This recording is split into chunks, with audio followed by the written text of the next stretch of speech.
the ceasefire unit, they have a very specific mission. The chief can expand on it, but they respond to gun violence. We want to keep them focused on gun violence because while we're facing this new challenge since December 10th, we still have our old challenges, and our other parts of our community are still facing our traditional gun violence challenges. So we're going to keep our ceasefire unit and our hotspot policing focused on that. And then the reward for good work being more work, we have tasked the chief, obviously now has a new responsibility with what we've seen recently, which is this seeming rash of anti-Semitic attacks that's occurred in the tri-state area that we have to respond to. So it's an additional burden. We now have to ensure that we get people out to prevent against those type of attacks happening while we continue to keep the rest of the community safe from the gun violence that's our traditional problem. And it requires additional resources.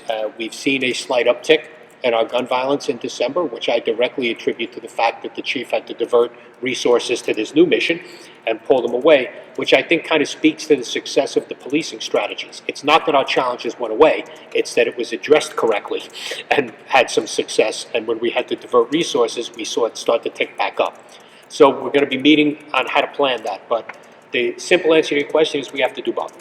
We have to protect, and every community in Jersey City gets protected. When one faces a challenge, like our Jewish community is right now, we're going to ensure that they're protected and that they feel safe to go about their daily business, just like we do for everybody else.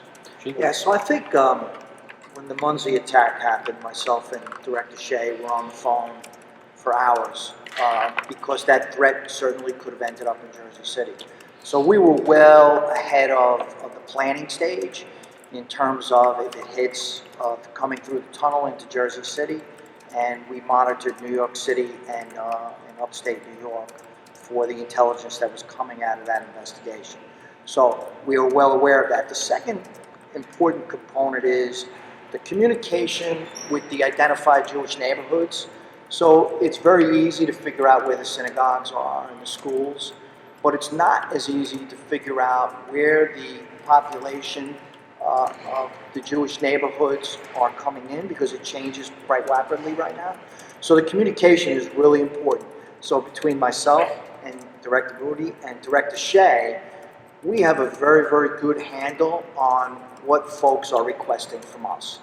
So nobody is being left out, whether it's the school bus that needs an escort, or the shiva that needs a cop to come by and stop by, or the Jewish market that needs a cop. So everybody from these neighborhoods and communities and rabbis, it's not just restricted to the rabbis. We are in touch with the neighborhoods, and I think that's just as important to know, that wherever neighborhoods have changed and the Jewish population is, we are in communication with them, and that's made everything different. Important to recognize that our actions have been exactly the same, whether it's the Coptic community, whether it's the Sikh community, whether it was the LGBT community, whether it's been the Muslim community. Over the last 4, 5, 6 years, we've dealt with issues around every one of those communities feeling targeted or potentially feeling targeted, and we've always expanded coverage, visibility, and this is the same. We've set up community meetings with leadership in the African American community and leadership in the Jewish community over the next week. We're going to continue to build bridges between those communities, and that's going to be a dialogue that's going to be kind of regular. Our first meeting is next week.